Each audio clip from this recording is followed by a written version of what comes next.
The Plattner Story by H.G. Wells. Whether the story of Gottfried Plattner is to be credited or not is a pretty question in the value of evidence. On the one hand, we have 7 witnesses. To be perfectly exact, we have 6.5 pairs of eyes and 1 undeniable fact. And on the other we have, what is it? Prejudice, common sense, the inertia of opinion. Never were there 7 more honest-seeming witnesses. Never was there a more undeniable fact than the inversion of Gottfried Plattner's anatomical structure. And never was there a more preposterous story than the one they have to tell.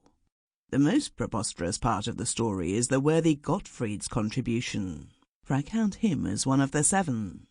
Heaven forbid that I should be led into giving countenance to superstition by a passion for impartiality, and so come to share the fate of Usapier's patrons.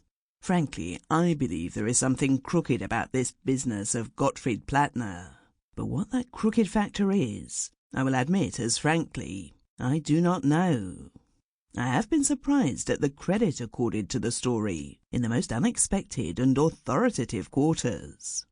The fairest way to the reader, however, will be for me to tell it without further comment.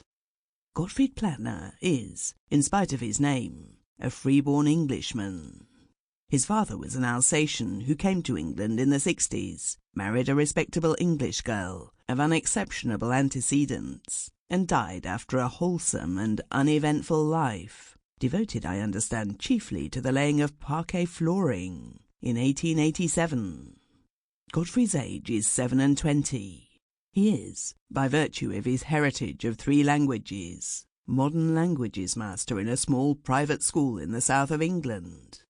To the casual observer, he is singularly like any other modern languages master in any other small private school. His costume is neither very costly nor very fashionable, but on the other hand it is not markedly cheap or shabby. His complexion, like his height and his bearing, is inconspicuous.